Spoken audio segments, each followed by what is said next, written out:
Goeiedag, good day, fellow South Africans and citizens of the world. And wow, Jacob Zuma is in the news again. This time he's actually pitched up before a court, which is a huge change from what's happened in the past, as you will hear.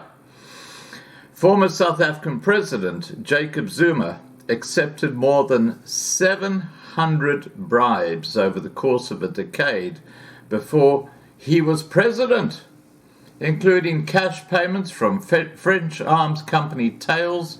Prosecutors alleged on the first day of Zuma's corruption trial on Wednesday. Zuma, the president of Africa's most developed economy from 2009 until he was forced out amid other graft scandals in 2018, was charged with multiple counts of corruption as well as racketeering, fraud, tax evasion, and money laundering. He pleaded not guilty to all counts and claimed the trial was politically motivated. Of course, his son, Duduzane Zuma, resides now in Dubai, safely away from the South African judicial system. And of course, famously, one of Zuma's favored sons is very involved in the trafficking of illegal cigarettes in South Africa. But that's beside the point. It's just how it runs in the family.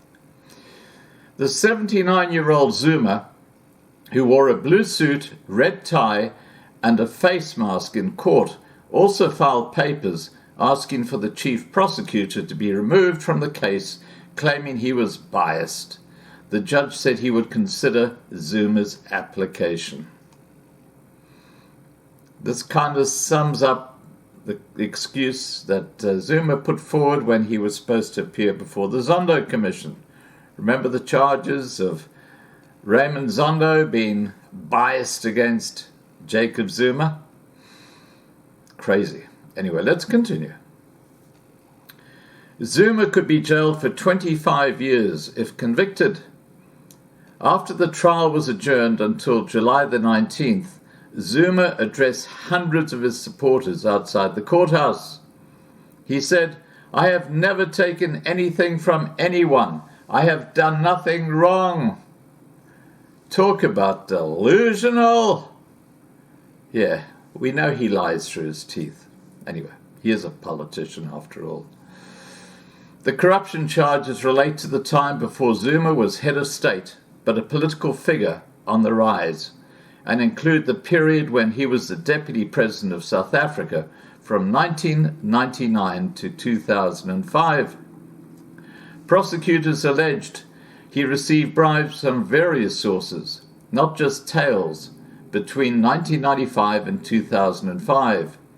During those years, he progressed from provincial politician to deputy president of the ruling African National Congress Party, and then deputy president of the country.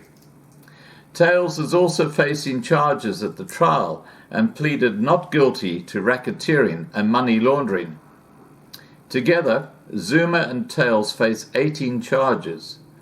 The trial was postponed until July the 19th. Prosecutors said Zuma and Thales were involved in what was effectively an organized criminal enterprise between 1995 and 2001. Zuma agreed to accept annual payments of around $40,000 from Thales, prosecutors allege, in return for him providing political protection and ensuring there was no investigation into a major arms deal Thales secured with the South African government. The deal was signed in 1999 while clouded by allegations of graft.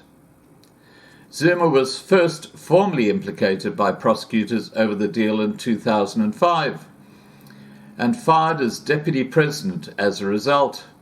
The charges were dropped and reinstated numerous times over the next 13 years, and allegations of political interference.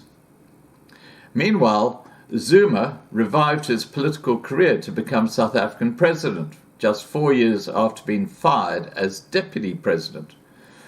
The charges were reinstated by the National Prosecuting Authority in 2018, and Zuma finally answered to them on Wednesday in a courthouse in the eastern city of Pietermaritzburg, 16 years after he was first linked to the case. In the indictment, prosecutors provided a list of 791 payments made either directly to Zuma's bank accounts or to others for services on behalf of Zuma between October 1995 and June 2005. The money came from companies connected to Zuma's former financial advisor, who was convicted of corruption in 2005.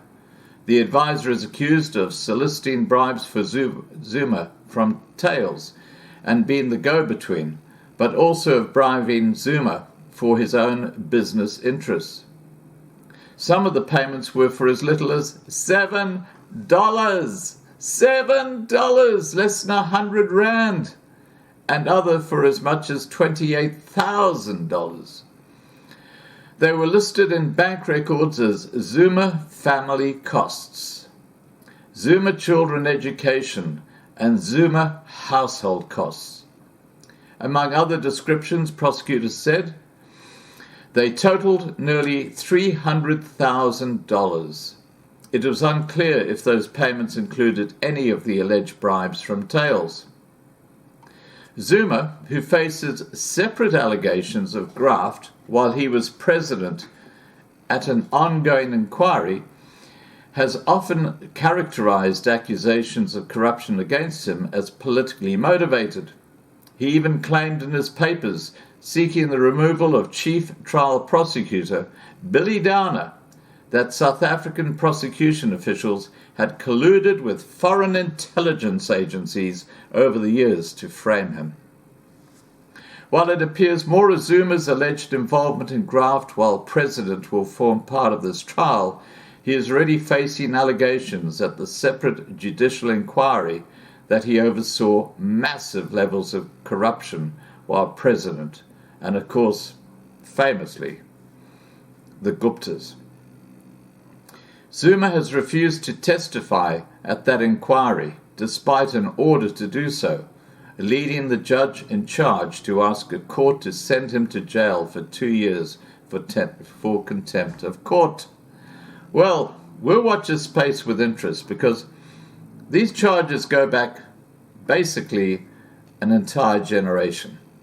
And the judicial system in South Africa has been sitting on its hands all this time because it's completely politicized. And it's only in recent months that something has changed since Johan Rupert warned the ANC if people don't start getting arrested and put before the courts, he's going to withdraw his financial support for that political party. Interesting. Please remember to register to lovinglifetv.com to be kept informed. Please like this video, please share this video, and above all, please stay safe. Bye for now.